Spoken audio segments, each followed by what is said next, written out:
Vamos a charlar un poquito sobre APIs, vamos a charlar un poquito sobre backend y vamos a charlar un poquito sobre código mínimo y cuestiones que nos van a hacer la vida un poco más fácil.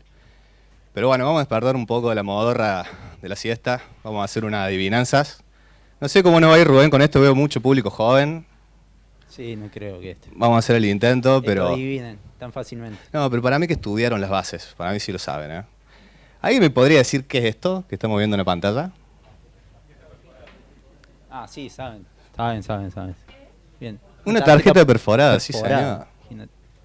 Bueno, esto vamos a hacer un poquito de historia, este es un viaje a la prehistoria, diría yo, en donde en los inicios de la programación obviamente se usaban este tipo de dispositivos en papel, ¿no? Donde marcábamos diferentes posiciones de alguna forma para darle instrucciones a una máquina que de alguna forma era en esa época, en 1890, se utilizaba justamente para desarrollar y para darle instrucciones a una máquina que ejecutara de alguna forma con este tipo de papel. Obviamente era programación de la época, pero bueno. ¿Esto es un programa? Sí. Che, y si les pregunto si alguien sabe qué formación educativa hacía falta para programar con esto, ¿alguien se imagina? ¿Alguien me puede decir? ¿Ingeniería? Matemática, dijo uno por ahí. ¿Matemática? Sí. ¿Profe? ¿De verdad? Y imagínense en esa época, programadores ni hablar, ni cerca.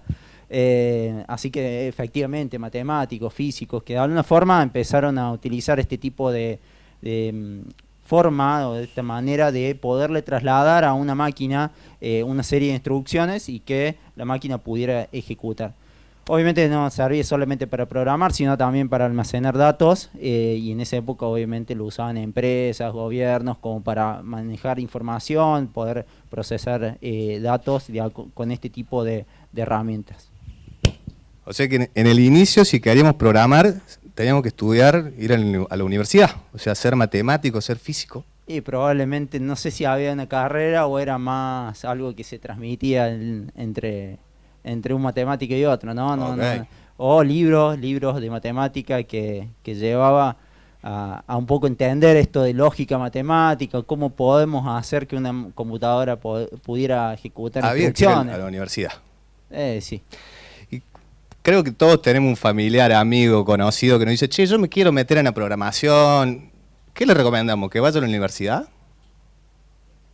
¿Qué le decimos? Te vi con cara de que, ¿a dónde lo mandamos? Claro, hoy en día ya un curso es suficiente para programar. Si bien hay que hacer un curso de determinada tecnología, probablemente un curso sea suficiente como para lograr ver una aplicación en funcionamiento, sea frontend, sea backend. Creo que el objetivo es poner en funcionamiento algo y verlo en acción. O sea que en los comienzos había que ir a la universidad para programar. Hoy necesitamos un curso, posiblemente mañana ni siquiera. Solo saber comunicarnos, solo saber pensar. Somos Rubén Romero y Marcos Valle y hoy le vamos a hablar de cómo hacer las APIs más sencillas sin tener que hacer cursos, sin tener que ir a la universidad. Ojalá. Todo suyo, bueno, con Marcos obviamente tenemos un background de entrenamientos a desarrolladores, no solamente en nuestros equipos, sino en cursos de programación. Y acá hemos tratado de reflejar un poco lo que hacemos cada vez que tratamos de enseñar programación, obviamente a gente que desconoce o que inicia este camino de el aprendizaje al desarrollo de aplicaciones, en donde vemos 4 pasos muy sencillos. Obviamente esto está simplificado al máximo para que veamos y vayamos a un punto especial que queremos llegar. Primero lo que tratamos de explicar a nuestros alumnos es el contexto de la programación, ¿no? Que buscamos resolver un problema definiendo un proceso, definiendo una forma. Luego tratamos de trasladar ese proceso a una serie de pasos que podamos ejecutar. Esos pasos los llevamos a un diagrama de flujo para que claramente lo podamos dibujar, entender, documentar. Y una vez que tenemos el diagrama de flujos, tratamos de verlo en funcionamiento gracias a la programación. Elegimos un lenguaje de programación, una tecnología y de alguna forma logramos que esa aplicación funcione. Obviamente que una aplicación funcione va más allá de la tecnología, también hay que entender cuestiones de infraestructura, de redes, como para lograr que esa aplicación, obviamente un usuario final lo pueda utilizar y se ponga en funcionamiento. Lo que identificamos en la práctica nosotros es que en cualquier curso de programación la última etapa es la más difícil, es la que en donde los programadores les cuesta entender, a los que estudian programación les cuesta entender o llegar a ese punto en donde logran que una aplicación se ponga en funcionamiento, ni hablar ponerlo en un lugar en donde el usuario final lo pueda utilizar. Entonces, entre el paso 3 y el 4 vemos que es gran parte del desafío de todos los que estudian programación. O sea que acá se nos van, perdemos a la gente que quiere aprender a programar en el paso 4, cuando nos metemos ya con el código, cuando nos metemos con el lenguaje, porque lógicamente es lo más complejo, ¿no? Lo que más nos cuesta a todos. Así que lo ideal, ¿qué sería? Quedarnos en el diagrama de flujo. Y lo mejor sería evitar un paso. Hasta el diagrama de flujo todos nos guiamos, todos lo entendemos de manera intuitiva, así que nos topamos con una herramienta de AWS en un training que nos brindó el equipo de AWS para mejorar nuestras soluciones serverless. Y nos encontramos esto que se llama Step Function, que apenas lo vimos y dijimos, ok, es un diagrama de flujo. Y además de un diagrama de flujo, es un software funcionando. O sea, esto así como lo vemos funciona, no es solamente un grafiquito del PowerPoint. Así que dijimos, che, se solucionó acá nuestro problema, Rubén, quedó todo listo. Pero primero vamos a explicar un poquito cómo funciona para que entendamos de qué se trata muy brevemente. Es un diagrama de flujo como vemos y se construye a partir de la técnica, una de las posibilidades que nos da la herramienta, de arrastrar y soltar. O sea, nosotros tenemos todo un pool de componentes que vemos a la izquierda, que ya nos provee la herramienta AWS, como integrar con servicios nativos, como estamos viendo ahí, Lambda, SNS y demás, y algunas operaciones propias de la herramienta, ¿sí? Elegir según cierta condición, correr operaciones en paralelo y demás, con lo cual, arrastrando y soltando, vamos construyendo el diagrama de flujo y vamos teniendo un software funcional. Así que dijimos, Rubén, ya está, con esto se hace solo, no programamos más. ¿Me olvido de Python? Olvidemos de todo, el desarrollo, escribir código, entender de programación, nos basamos solamente en el diagrama de flujo. Bueno, obviamente nos pusimos contentos y lo primero que quisimos hacer es llevar esto a nuestras soluciones. Tomamos todo nuestro código que tenemos hoy y lo traducimos a una Step Function. ¿Con qué nos encontramos, Rubén? Bueno, acá cuando empezamos a ver cómo podíamos adoptar esta tecnología sobre nuestros servicios, encontramos que la mayoría de los servicios tienen estas 4 características, ¿no? En principio, lo que hacemos siempre es tratar de validar la información que llega al servicio. Después utilizamos integración con otros servicios para obtener datos, para conectarnos con algún servicio de terceros, con un cliente HTTP, y tenemos parte de lógica de negocio escrita en código fuente. Y finalmente, en el caso de nuestros servicios que utilizamos en la mayor parte, en realidad el 100% usamos AWS, utilizamos un SDK para conectarnos a los diferentes servicios de AWS, todo lo que es con base de datos, con DynamoDB, SQS, SNS, un poco lo que vimos esta mañana o lo que mostró Alfred esta mañana en la charla, donde gran parte de los componentes de AWS lo utilizamos a través del SDK de AWS. Sin embargo, esto nos seguía llevando a que cada uno de estos componentes los tenemos que seguir codeando. Algunas cosas, si bien algunas las resuelve este function, sobre todo lo que es integración con servicios de AWS, gran parte lo resuelve. Mucho del código que anteriormente escribíamos para validación, para clientes HTTP y lógica de negocio, igual lo teníamos que escribir. Por lo tanto, seguíamos en la misma situación del principio, ¿no? Este diagrama de flujo no era suficiente como para escribir o poner en funcionamiento una aplicación. Nos preocupamos porque dijimos que queremos dejar de escribir código y teníamos que seguir escribiendo código.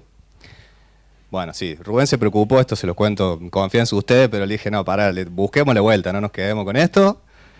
Y nos pusimos a pensar cómo le podíamos encontrar la vuelta y nada, conseguir llegar al objetivo que era escribir el menor código posible con esta lógica de arrastrar y soltar. Así que diseñamos un framework que lo bautizamos EtherDev ¿Por qué? Porque se hace todo en la nube, en el Ether, así que quedó como ese nombre de las primeras charlas. Que básicamente, bueno, lo que es un framework lo tenemos ahí obviamente en la PPT, para que estemos todos ahí alineados en esa parte. Y construimos algunos componentes que lo permiten, que lo hacen posible, y algunas librerías. Pero bueno, vamos a contar un poquito cómo arrancó esto, ¿no? Cómo lo conocimos. Ahí sí pasamos. La siguiente. ¿Pasa? ¿Dónde pasa? A ver, ¿No pasa? ahí va. Ahora. Ahí está, perfecto. Bueno, nuestro punto de partida fue una charla que dio AWS, que dio Ben Smith, que lo vemos en pantalla, en la reInvent del 2022, donde explicaba un patrón llamado Workflow, que está basado en este function, en esta herramienta que les veníamos contando recién. De paso, les comento, es súper interesante, lo pueden buscar, creo que está en YouTube, si mal no recuerdo. Nos súper interesó y lo quisimos seguir para mantener un estándar. Dijimos, ok, esto ya se está usando de alguna forma, esta herramienta está estandarizado, queremos mantenernos en esa línea, así que lo tomamos como punto de partida. Otro dato importante también es que este framework se lo presentamos a Ben hace un mes aproximadamente, junto con el equipo de producto de este function, como para más o menos ver si estamos alineados y si estábamos ahí, nada, estamos en sync con lo que ellos proponen o cuál es el objetivo a seguir. Como comentario también en el reInvent de 2023 lo volvió a mencionar. ¿Lo volvió a mencionar? Muy bueno. Y también estuvo trabajando sobre algunos avances también. Excelente. Y hablar que en la reunión con AWS pudimos no solamente obtener feedback de lo que habíamos trabajado, sino que nos compartieron un poco los avances de lo que iba a venir con respecto a este function y sobre todo a este function relacionado a este patrón workflow. Así que Exacto. pudimos aprovechar la oportunidad para tener ese contacto y sobre todo aprender de lo que viene.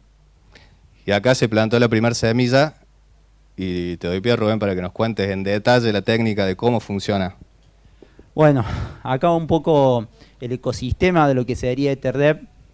En principio lo que hicimos fue desarrollar una librería que lo que hace es tratar de simplificar la manera en que codeamos APIs en nuestros equipos. Esta librería lo que hace es simplemente ahorrarnos el trabajo de escribir funcionalidad dentro de lambdas. Gran parte del desarrollo que hoy tenemos en nuestros equipos es de lambda, basado en serverless, arquitectura basada en eventos, pero gran parte del código, como decíamos, están en lambdas. Por lo tanto, lo que buscamos acá es reducir la cantidad de código que hay en lambdas y obviamente reducir la cantidad de lambdas que utilizamos para nuestras aplicaciones. Entonces, lo que hicimos es que cada equipo que tenga que desarrollar una API tenga 2 lambdas solamente, las cuales tengan el menor cantidad de código y que se integran a servicios de AWS gracias a este function que de alguna forma, en forma nativa, puede conectarse con diferentes servicios sin tener que escribir código. A su vez, creamos un componente, una serie de componentes cross que denominamos EtherCore, que son lambdas que comparten todos los stacks, todos los repositorios de todos los equipos. Es una sola lambda compartida por todos, con la intención de que resuelva lógica común, lógica que es repetitiva y que no es necesario que escribamos en cada una de las funciones, que son el validador y, por otro lado, el cliente HTTP. Obviamente todo esto para optimizar el tiempo de desarrollo, para minimizar la cantidad de código y lograr que las aplicaciones se pudieran desarrollar con un workflow. O sea que si yo quiero que mi API se transforme en Ether, ¿qué hago? Instalo la librería, Exacto. pongo estas 2 lambdas en mi API y uso estas que están centrales. Exacto. Y vamos a ver un poquito más adelante cómo es eso en la práctica. Hay un videíto, no quiero adelantar mucho. Bueno, vamos a hacer un doble clic sobre algunos componentes. Bueno, el validador en sí es un validador de estructuras JSON. Lo único que hace es, con una serie de reglas de validación, verifica que el JSON de entrada sea el correcto, digamos, tenga los datos correctos. Después un cliente de HTTP que resuelve la conectividad a servicios de terceros. Y después en cada una de las APIs que desarrollan los equipos hay una lambda method que se encarga de toda la lógica de negocio. La intención acá es reducir la cantidad de código, por lo tanto va a resolver el código específico que requiere esa API todo lo que es integración con base de datos, con colas de mensajería y ese tipo de cosas, va a estar resuelto por este function, con lo cual esto va a tener exclusivamente lógica que requiere la aplicación. Flow Connector, que se encarga de conectar un flujo con otro flujo. Esto es simplemente para lograr la capacidad de que un equipo que desarrolla un flujo pueda conectarse con otro flujo sin pasar ni por un cliente HTTP ni tener una conexión vía HTTP. Y después todos los servicios de AWS que están disponibles por este function simplemente lo podemos arrastrar y soltar, como comentábamos anteriormente, en el diagrama de flujo. Todo esto obviamente son lambdas que, si bien tienen funcionalidades, se desarrollan con el código mínimo y se van a arrastrar y soltar dentro de la consola de AWS, que vamos a ver un poquito más adelante. Entonces, ¿cómo funciona todo esto, Marco? Bueno, ahora vamos a ver con qué se come cada uno de estos componentes que nos contaba Rubén, que esto siempre es útil para entender bien qué hace y demás, nos termina de cerrar la idea. Bueno, el primer es validator, como decía Rubén, lo usamos para validar JSONs. ¿Qué le mandamos a esa lambda? Una rule, la regla que necesitamos cumplir. Esto es algo que todos conocemos, que traiga tales atributos con tal tipo de datos, entre tales valores, etc. Y el payload que queremos validar, lógicamente, ¿sí? ¿Qué nos devuelve esta lambda como resultado? Si el contrato pasa OK, y en caso de que no pase OK, nos devuelve un detalle de cada uno de los atributos que no cumplimos y por qué. O sea, nos devuelve exactamente el motivo. Ahí aclaro, te recalco también, como nos contaba Rubén, esa lambda validator no necesita escribir código, simplemente la invocamos. O sea, yo como desarrollador no me tengo que poner a codear nada, simplemente la llamo con ese esquema que vemos y obtenemos respuesta. O sea, es sin código. Repasamos esto de arrastrar y soltar, ¿no? La idea central de todo el framework y de alguna forma también el patrón workflow es arrastrar y soltar y minimizar la cantidad de código en lambdas. Exacto. Vamos con el siguiente. HTTP Client. Esto es algo también bastante intuitivo. Nos resuelve, como también contaba Rubén, todas las peticiones HTTP. Simplemente le mandamos un objeto request con todo lo que conocemos, de que es una request, la URL, el método, el body, los headers, etcétera, etcétera. Y nos devuelve la respuesta del servicio que queremos invocar sin ningún tipo de modificación. Esta lambda tampoco necesita escribir código, simplemente la arrastramos, la soltamos y la usamos. Vamos a la siguiente. Methods, como decía también recién Rubén, esta se encarga de resolver lógica sin interactuar con recursos externos. Es lo que todos conocemos como helpers, utils, tienen muchos nombres, donde no sabemos dónde van las cosas, las mandamos ahí. Pero la idea es que no interactúe con ningún recurso externo, o sea, no llamados a otras APIs, nada de eso, es simplemente lógica sencilla, y se ejecuta con el nombre del método que queremos, el input, y nos devuelve la respuesta. Esta es la única lambda que necesita escribir código, pero acá queremos aclarar que ya incluye métodos comunes, métodos que nosotros identificamos que se necesita a través de todos los equipos, y a su vez cada servicio puntual puede agregar los suyos, los propios, pero siempre con el criterio de que el resto de la API lo reutiliza también. Es decir, el poco código que vamos a escribir está en un solo lugar y lo reutilizamos. Esto también nos reduce al mínimo el unit testing, por ejemplo, los puntos de fallo y demás, ¿no? Y por último, vamos al último componente que nos permite conectar entre sí distintos workflows, distintas functions. Yo de una necesito ejecutar otra y saber qué me devuelve y seguir, etcétera, etcétera. Con lo cual acá lo único que le decimos es, si queremos que la ejecución sea síncrona o asíncrona, machine, así es como le llama AWS a las function, qué step queremos invocar y el input. Y nos devuelve esto también sin ningún tipo de modificación. Es decir, sirve para interconectar los workflows y reutilizarlos a la vez, ¿sí? Acá donde entra en juego en estas dos lambdas la librería Ether Toolbox, porque justamente buscamos con esa librería absorber mucho de la funcionalidad, mucho del código que sí es necesario en la mayoría de los servicios. Entonces con eso ayudamos a reducir la cantidad de código por lambda. Y acá tampoco necesitamos escribir código. Es decir, de las 4 que vemos, ninguna necesita código, salvo esta, donde escribimos lo mínimo indispensable que necesitamos, ¿sí? Y ya lo spoileaste, Rubén. ¿Llegó el video? Bueno, para cortar un poco con el charla y también tener otra dinámica, preparamos un videito muy cortito, muy cortito, que en 3 pasos nos muestre cómo es la experiencia de desarrollo con esto, o sea, de la mirada del desarrollador, cómo llegamos a tener un software funcionando.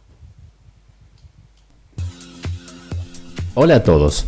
Hoy vengo a contarles en 3 simples pasos cómo se desarrolla en Ether. Lo primero es generar la infra. Es algo que actualmente todos hacemos con cualquier servicio que queremos sumar a nuestra API. Declaramos el nombre de nuestra step, los permisos que necesita, la ruta que resolverá, el método HTTP, etc. Lo mismo que hacemos hoy con nuestras lambdas, nada nuevo. Un paso rápido y sin complicaciones. Finalmente subimos los cambios como siempre, esperamos el despliegue y estamos listos para avanzar al segundo paso. Desarrollo Ether. La parte más divertida sin dudas. Como podemos ver, nos aparece nuestra step en blanco, lista para arrastrar y soltar. Probar en tiempo real con nuestro Postman, sin necesidad de esperar despliegues con cada cambio. Sí, lo voy a repetir porque no escucharon mal, sin esperar despliegues. Súper ágil y rápido. En este caso construimos un get bastante simple, pero no por eso menos robusto. Tiene validación de contrato, acceso a base de datos, usa métodos propios, manejo de errores, reintentos automáticos y demás.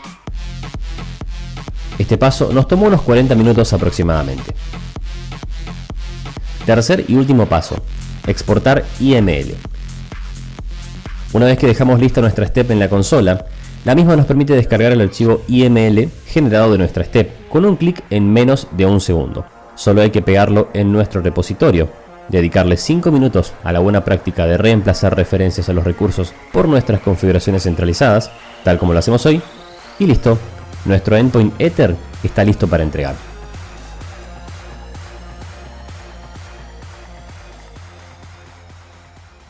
Bien, te salió bien la locución, Rubén. Sí, Rubén es locutor también, cambié un poquito la voz nomás, pero bueno, es parte de las locuciones. Es parte del show. Bien, ahí creo que no se cortó. Ok, bien, ¿qué nos dice el Kun? ¿Lo vamos a codear? ¿Qué? Bueno. Sí. Bueno, si el Kun lo dice no se lo podemos negar, me parece. ¿Podemos switchar a la compu? Igual no vamos a codear, les aclaro, vamos a hacer un vistazo sobre un workflow, vamos a hacer un tour. Así que no se preocupen que no lo vamos a hacer codear ahora. Ahí está, excelente. Bueno, gracias.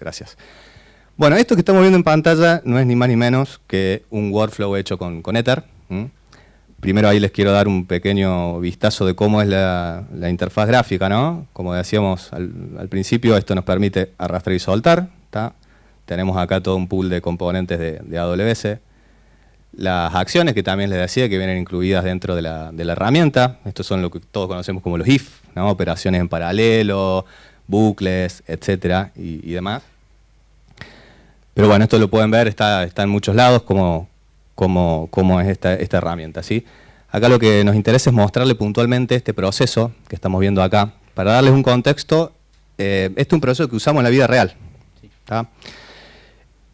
Básicamente nos devuelve todas las configuraciones de todos los postnet que tiene un negocio. O sea, nosotros le damos el ID de un negocio y nos devuelve las configuraciones de todos sus postnet. Así que es un servicio bastante importante. Vamos a hacer también un pequeño vistazo acá, si el pad me lo permite. A ver, está. Bueno, parece que no. Bueno, no está queriendo. Ah, ahí está, ahora sí. Bien. Bueno, ahí se ve bien, che. Un poquito más. Bueno, ahí está, ok. La pantalla se ve bien, ¿no? Sí, de lujo. Bueno, acá como vemos, en los pasos, vamos invocando estos componentes. Este era el componente que comentábamos que valida contratos JSON. Podemos tomar decisiones a partir de lo que nos devuelve este componente. Tenemos acceso a la base de datos también. En este caso nosotros usamos Dynamo, que es la base no relacional de AWS. También tomamos decisiones, seguimos haciendo consultas, ¿no? Primero, como les decía, obtenemos el comercio, todos los postnets del comercio. Podemos filtrar, esto es algo buenísimo también que nos brinda la herramienta en sí, que no para todo necesitamos Lambda, además. Hay cosas que ya le podemos hacer sin usar ningún recurso. Ya la herramienta en sí nos permite filtrar, es decir, dejamos solamente los habilitados, los otros no nos interesan. Claro, algunas sentencias que en el código, en cualquier lenguaje de programación, como un if, un for, un for each, lo podemos hacer directamente con step. Exactamente. Sin codear. Podemos hacer operaciones en bucle, acá estamos buscando todas las configuraciones de los podnets, y en cada uno hacemos una consulta HTTP. Acá está el otro componente que le comentamos, HTTP Client, que se encarga de hacer las peticiones. Podemos manejar los errores, qué pasa si uno no se pudo completar y demás. Acá utilizamos el componente también de methods. Necesitamos agregarle el lugar de donde se factura para poder obtener tarifas y demás. Así que esto es un vistazo muy por arriba de lo que hace. Y para completar también, nosotros definimos algunas reglas, algunas buenas prácticas que hay que cumplir para que uno de estos workflows sea Ether. La primera tiene que ver con la estructura. Siempre que veamos un workflow Ether vamos a encontrar una estructura muy similar. Arriba vamos a empezar siempre validando el contrato, o sea, asegurándonos que lo que nos está llegando es lo que esperamos para que siga funcionando nuestro servicio sin problemas. Así que siempre vamos a encontrar una validación del input. En el centro vamos a ver el proceso en sí. Esto va a cambiar, obviamente, según cada proceso va a ser distinto. En este caso tiene esta formita. Y abajo de todo vamos a encontrar todas las salidas posibles. Esto para nosotros también es súper importante, porque ¿qué hacemos hoy cuando queremos saber todas las salidas posibles de un código? Tenemos que leer el código, nos lleva mucho tiempo, tenemos que poner a ver, si vamos por acá nos da tal cosa, y acá es muy costoso. Nosotros acá de un vistazo sabemos que las salidas posibles son estas: bar request, internal error, que no encontré el comercio, que está todo bien o que no encontré ningún post. Así que esto también nos ahorra mucho tiempo a la hora de entender con lo que estamos trabajando. Esa es la primera regla que tiene que ver con la estructura en sí. La segunda regla que marcamos es respecto de la integración con API Gateway. API Gateway, para los que no conocen, es el servicio que nos provee AWS para resolver todas las peticiones HTTP. Como dijimos al principio de la charla, esto es backend, así que son APIs. Sí, es el punto de entrada de todas las peticiones que llegan de alguna forma a este step. Exactamente. Llegan a través de API Gateway. Y acá un dato también importante es que este function no tiene integración nativa con API Gateway. Con Rubén tuvimos que diseñar ahí unos componentes para poder lograrlo. Y en definitiva, lo que necesitamos para que integre de manera correcta es que en todas las salidas posibles respondamos de la misma forma, que es un estándar, donde nosotros decimos con qué estatus queremos responder, con qué status code, y qué body queremos devolver. Entonces, en todas las salidas nosotros vamos a encontrar la misma estructura. Con solo hacer esto al final, ya está, nos olvidamos. Sabemos que nuestro servicio va a responder correctamente de la forma en la que nosotros necesitamos. Y la última regla, porque son muy poquitas la verdad, tiene que ver con el manejo de errores. Ahí lo que planteamos es que todas las interacciones con recursos AWS, o sea, todos los puntos donde vemos colorcitos, tenemos que utilizar la opción de error handling, de manejo de errores que nos brinda AWS, que ya viene incluido acá. Entonces lo que planteamos con Rubén como regla obligatoria es, siempre tiene que tener un catch. O sea, si el llamado de ese recurso falla, tenemos que tener un punto de salida, algo para poder continuar, saber qué hacer. Pero no termina ahí. Además, nos da la posibilidad de hacer retries automáticos, es decir, reintentar. Che, yo fui a la base de datos, AWS me dijo se rompió, porque no sé, se rompió. Ok, probá de nuevo. Y probá de nuevo. Nosotros podemos definir cuántas veces queremos probar, cada cuánto tiempo. Y de esta manera nosotros reducimos muchísimo más la tasa de errores de cara del cliente, porque cuántas veces pasa que, no sé, falló a lo mejor este paso, por ejemplo, el primero, y se cortó. Bueno, no, nosotros con esto le podemos dar la chance de volver a intentar, continuar, demorar un poquito más, lógicamente, pero terminamos exitosamente, ¿no? Así que de esta manera también nosotros podemos mejorar la performance respecto a la tasa de errores de nuestros servicios. Y esto básicamente es un tour, queríamos hacerlo como un tour en vivo de un workflow. Y ahora vamos a continuar con un poquito más hablando de esto de la performance, no solamente de los errores. Ahí sí podemos volver a la presenta. Señor director. Mientras tanto hago un comentario sobre eso, digamos. Si bien se ve todo gráfico, obviamente todo esto tiene un proceso de desarrollo, tiene un repositorio, hacemos el control de versiones que corresponda, con lo cual todo lo que desplegamos en AWS lo hacemos gracias a la infraestructura como código. Lo primero que hacemos es desplegar con infraestructura como código la step.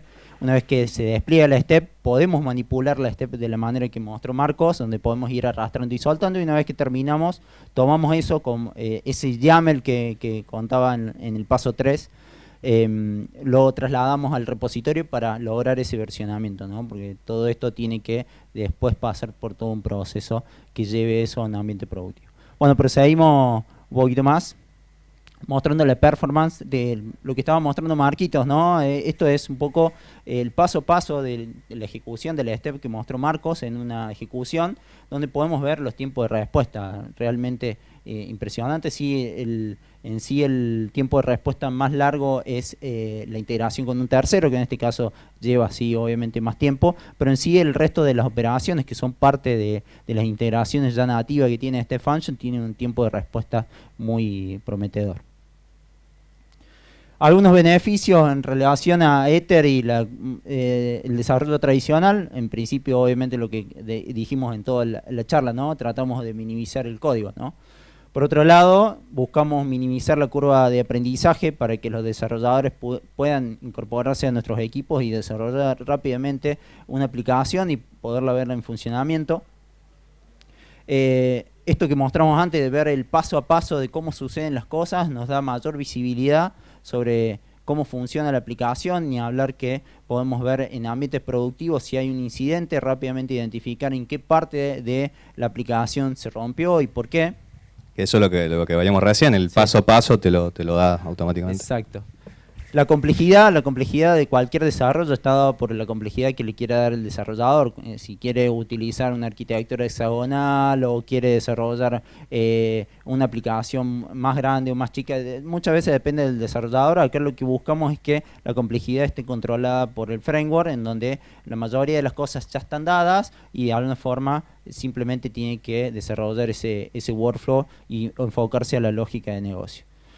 Y algo que nos parece súper interesante es que nosotros podemos, gracias a este function, podemos autodocumentar las aplicaciones porque quedan en diferentes pasos, en un diagrama de flujo y es claramente fácil de seguir, fácil de documentar. De alguna forma sabemos cómo las aplicaciones funcionan, ni hablar para lograr una sustentabilidad de las aplicaciones. Bueno, y esto para cerrar, lo que buscamos es achicar la brecha. Sabemos que 2 de cada 10 programadores que inician un curso de programación lo terminan. Lo que buscamos con este tipo de herramientas es tratar de achicar la brecha para que más personas puedan incorporarse a equipos de desarrollo.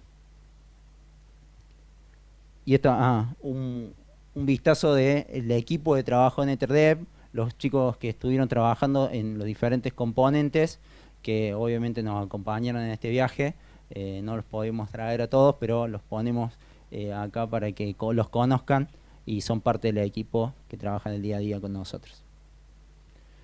Dejamos los contactos ahí en los QR para que puedan contactarnos si quedan dudas, consultas. Si no, vamos a estar por acá dando vueltas si quieren dudas, consultas que queden. Creo que no tenemos más tiempo, así que la policía.